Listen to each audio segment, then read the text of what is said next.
네, 정보 시스템 감리 시작하겠습니다. 저희가 저번 시간에 그 서블릿에 대해서 좀 이야기를 해봤고요. 오늘은 그 get 포스트 방식에 대해서 좀 더 이야기를 하고 좀 마무리를 해야 될 것 같습니다. 좀 더 추가적으로. 그래서 제가 이제 그 소스를 보여드리면서 뭐 get 포스트 방식에 대해서 설명을 한번 드렸죠. 그래서 이제 그걸 한번 이론적으로 다시 한번 좀 정리를 해보도록 하겠습니다. 여기 이제 그 오픈 튜토리얼즈 org.에서 인용했다는 걸 말씀드리고요. 네. 여기 보시면 이제 크게 get 포스트 방식을 설명하는 게 있어요. 그래서 첫째 get 방식 같은 경우는 URL에 정보가 담겨서 전송된다. 전송할 수 있는 정보의 길이가 제한되어 있다. 퍼머링크로 사용될 수 있다. 이렇게 크게 세 가지가 있습니다. 그럼 URL에 정보가 담겨서 전송된다는 거는 제가 get 방식으로 한번 바꾸겠습니다.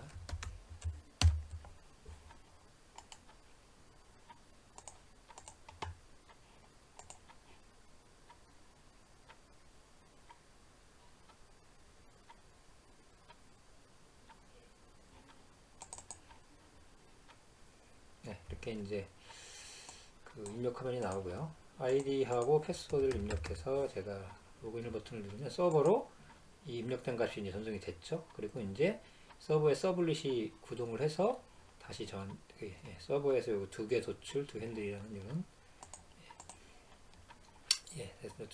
저희가 두 개수로 요청했기 때문에 요거 두 개 도출을 뿌려줬고요. 두 핸들로 와서 다시 두 핸들로 이렇게 해서 두 가지가 서버에 이제 콘솔에 나타났습니다.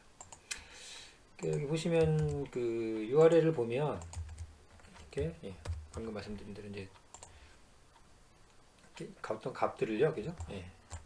URL 뒤에 연결해서 보낼 수 있다는 거죠. 이런 게 있었고요. 두 번째는 특징이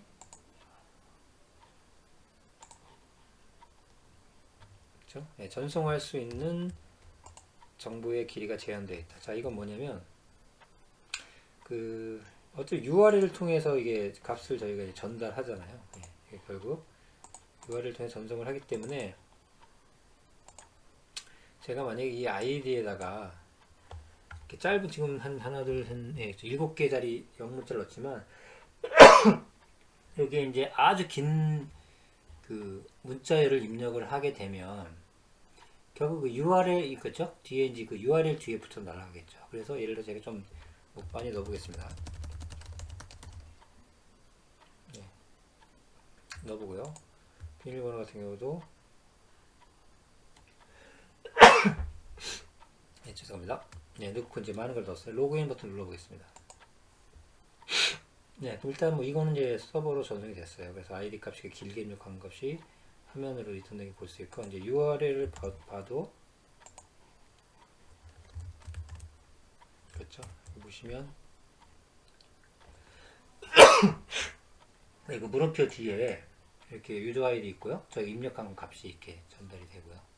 또 유저 패스워드 뒤에도 전달이 돼요. 근데 이게 한계가 있다는 거죠. 만약에 이 아이디에다가 이거보다 더 많은 숫자를 저희가 만약에 예를 들어서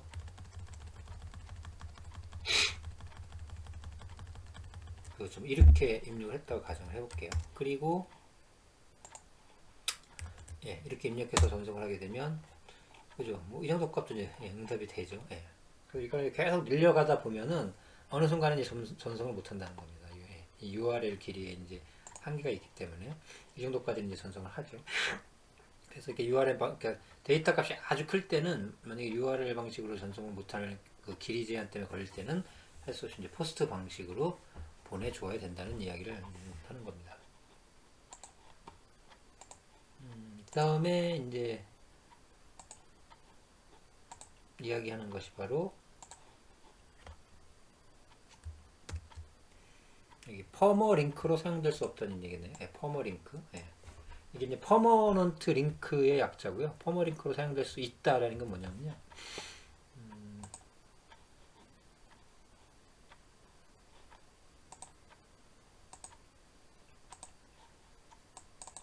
예를 들어서 여러분 보세요. 제가 이제 여기다 아이디를 입력하고 패스워드를 입력했습니다. 그래서 로그인 버튼을 누르죠. 예, 그럼 뭐가 이제 수행이 됐어요. 그럼 여기 보시면 이제 링크가 이렇게 보이죠.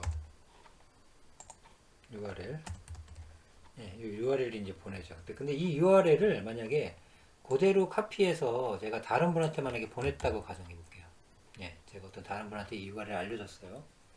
그럼 그 받은 분이 이 URL을 카피해서 자기 이제 브라우저를 이렇게 여신 다음에 이 받은 URL을 카피해 놓고 엔터를 누르게 되면 이렇게 제가 응답 받았던 것과 동일하게 이렇게 응답을 받을 수 있죠.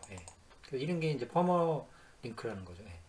이 URL 자체가 어느 누가 그죠? 카피해서 보내주고 서로 이제 받을 때 링크해서 보내주게 되면 동일한 서버에 대한 요청을 하고 동일한 결과값을 이제 받을 수 있는데 사용할 수 있다는 얘기죠. 이게 이제 퍼머 링크 사용할 수 있다는 얘기입니다. 이런 거가 이제 바로 이제 그 겟 방식을 쓰는 이제 이유라고 볼 수도 있겠죠. 이런 것들이 필요하기 때문에. 다음에 이제 포스트 방식에 대해서 좀 알아보겠습니다. 포스트 방식은 헤더의 바디에 담겨서 전송된다. 여러분 보셨지만 제가 지금 이제 포스트 방식으로 이걸 이제 바꿔서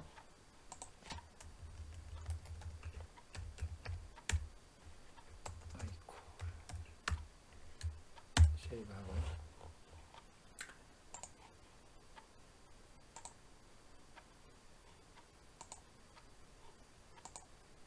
새로 붙이면서 다시 한번 이제 아예 입력하고 패스워드 넣고 로그인 하겠습니다. 자, 이번에는 이제 서버에서 이제 두 호스트가 이제 추출되는 걸 수 있죠. 근데 이 URL 자체가 어떻죠? URL 뒤에 저희가 입력한 그 값들이 들어가지 않았어요. 이게 들어간 게 아니고 이제 그 body라는 태그 안에 이제 붙어서 이 값들이 들어가기 때문에 현재 제가 이제 URL에서는 보이지가 않죠. 근데 이제 저번에도 말씀드렸지만 이게 이제 URL에 보이지 않지만 굳이 보려면 사실 이제 볼 수는 있습니다라고 했죠. 제가 그 프록시라는 툴을 설치하게 되면서 캡처하게 되면 이 body를 보게 되면 이 입력한 값이 이제 보여요. 그래서 뭐 보안상에 큰 그렇죠 이득은 없지만 하여간 바로 이제 URL에 보이지 않기 때문에 이런 방식이 이제 포스트 방식이라고 볼 수 있고요. 다음은 URL 상에 전달된 정보가 표시되지 않는다. 뭐 이거 아까 보셨고요. 겟 방식에 비해 보안상에 약간의 우위가 있다. 이게 무슨 말이죠? 그게 그 말이죠. 사실상 동일하다. 제가 말씀드렸잖아요. 물론 이제 URL에서는 보이지 않지만 그 바디에 포함돼서 이제 전송이 되는데 그거를 이제 아까 프록시 툴로 저희가 캡처하게 되면 다 이제 볼 수 있다는 거죠. 즉 암호화를 하지 않는 이상은 결국 이제 다 바디에 포함돼도 이제 보일 수가 있습니다. 그래서 이제 약간 우위는 있지만 사실상 동일하다는 의미가 이거고요. 전송할 수 있는 데이터 길이 제한이 없다. 아까 말씀드렸죠. 그래서 이제 보통 뭐 게시판 같은 거 할 때 저희가 그 제목하고 내용란에는 엄청나게 많은 양의 이제 데이터를 넣잖아요. 그렇기 때문에 이런 경우 당연히 이제 포스트 방식으로 전송을 하는 게 맞겠죠. 그 다음에 퍼머링크로 사용할 수 없다. 자, 아까 이제 있다의 반대죠. 이게 무슨 얘기냐면 그 포스트 방식 같은 경우에는 제가 아까 그렇죠? 이렇게 이제 포스트 방식을 했으면 이제 URL 이렇게 뒤에 그럼 이 URL 만약에 제가 카피를 해서 아까처럼 어떤 다른 사람한테 보냈다고 가정해 보세요. 그럼 이제 그분이 받아서 제가 보낸 URL을 붙이고 엔터를 치면 자 어떻죠? 이렇게 아이디에 널이라는 값이 날라오죠. 즉 제가 아까 수행했던 거는 이제 아이디 패스워드를 보내서 바디에서 그 응답에 이렇게 아이디 패스워드가 잘 표현됐지만 지금 이렇게 포스트 방식으로 보낼 때는 이렇게 URL이죠. 이 URL을 카피해서 보내게 되면 전혀 이제 다른 값을 이제 보내주는 거죠. 뭐 다른 값이라기보다는 그렇죠. 이 상태에서는 그 보낸 아이디 패스워드가 없는 거죠. 지금 URL을 바로 클릭하게 되면 그래서 이렇게 널이라고 나타납니다. 그래서 이게 이제 퍼머링크를 사용할 수 없다는 개념이 이제 이런 개념이라고 보시면 되겠습니다. 다음에 이제 마지막이 서버 쪽에 어떤 작업을 명령할 때 사용한다. 이게 이제 요거에 대해서 여러분들 약간 이제 저도 이제 좀 생소할 수 있는데요. 이게 뭐냐면 이제 조회할 때는 여기 이제 그래서 반대가 이거였죠. 그래서 주변에 조회할 때는 겟 방식을 사용한다 이런 얘기죠. 이거 뭐가 있습니까? 보통 이제 우리가 뭐 검색 같은 거 할 때, 그죠? 검색어 입력하고, 뭐, 엔터 누르면은 검색된 결과를 가져온다거나, 혹은 뭐 조건을 넣어서 이제 조회 버튼을 입력하면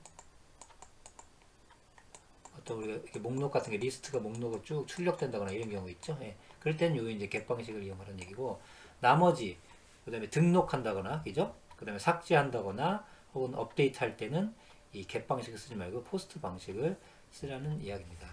그래서 이제 요건에 대해서 또 좀 더 자세하게 이제 이분이 또 추천해준 사이트가 여기 보시면 아웃사이더라는 어떤 사이트를 밝혀두고요. 이 사이트에 가시면 한번 사이트를 좀 알려드릴게요. 좀 천천히 보시면 좋을 것 같아요. 예. 블로그.아웃사이드.hk니까 311 가시면 이분도 이제 보시면 저희랑 이제 마찬가지죠. 이분도 뭐 초기에 이제 할 때는 겟 포스트가 뭐 그냥 간단하게 뭐 이런 거다 정도만 알았다는 거죠. 그래서 뭐 겟은 주소 뒤에 이렇게 물음표상 뒤에 있고 포스트는 숨겨서 보내진다. 뭐 get은 URL에 이어붙기 때문에 길이 제한이 있어서 많은 양의 데이터는 보내기 어렵다. 포스트는 많은 양의 보내기 좋다. 네, 뭐 이런 얘기를 해서 이 정도 이제 이해를 하고 있었는데 이분들 실제 이제 그 아마 개발을 하시면서 하다 보니 단순하게 이런 정도 이외에 또 몇 가지 더 중요한 거를 이제 발견하시고 그게 훨씬 더 이제 중요한 이유라고 이제 얘기를 해주시는 거예요. 그래서 이렇게 이제 아까도 말씀드렸지만 이제 겟 방식은 조회할 때, 그 다음에 이제 포스트 방식은 등록, 수정, 삭제할 때 사용을 하는 게 이제 원칙인데 그것을 이제 그냥 겟 포스트를 의미 없이 막 사용해서 이제 뭐 생기는 문제들이 이런 게 뭐 있다 그래요. 여기 보시면 네, 뭐 991에 이제 억셀러레이터라고 해서 아마 이게 이제 그 인터넷을 조회했을 때 캐시를 해서 이제 인터넷 조회 속도를 빠르게 하는 어떤 이제 기술이었는데 이 get과 post 방식을 이제 아까처럼 이제 그 구분 없이 막 사용해서 아마도 이제 서버에는 어떤 것들이 막 지워진 사건들이 아마 있었나 봅니다. 저도 잘 모르겠는데 이걸 통해서 알았는데요. 그래서 이제 이런 문제들이 이제 아주 심각한 문제가 발생했었다고 하네요. 그래서 이제 결론적으로 이제 이분들의 이제 핵심은 아까도 말씀드렸듯이요. 예. 그 get은 조회할 때, 그다음에 post는 등록성 삭제 조회할 때는 등록성 삭제할 때는 post를 써라. 이런 이야기를 더 이제 중요한 요소다라고 이제 말씀을 해주시고 있고요. 간단히 보자면 저희가 최초기에 그 만들어놨다는 그죠 BBF 우리 게시판 한번 보면서 이야기를 한번 마무리하도록 하겠습니다.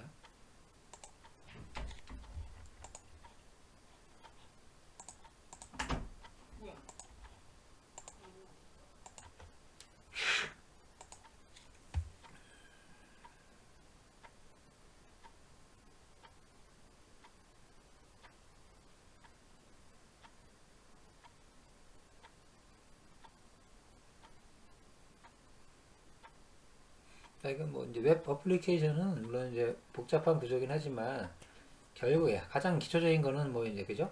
조회하는 거, 그다음에 등록하는 기능, 삭제하는 기능, 그다음에 수정하는 기능. 뭐 이게 이제 사실은 가장 뭐 대부분 이제 이런 기능들이죠. 여러분들이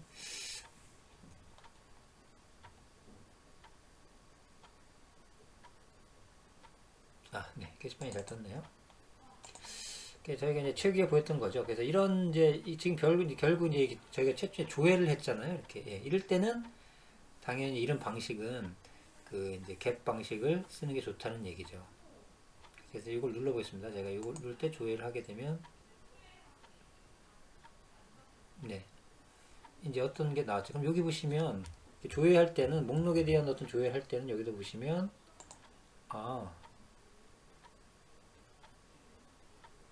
그죠? 뭐 이렇게 돼 있고 여기 좀 뭐 제이슨 아이디가 뭐 어쩌다 그죠? 이렇게 이런 방식으로 약간 뭐 다른데요. 이제 이런 방식을 이제 사용하고 있다는 거죠.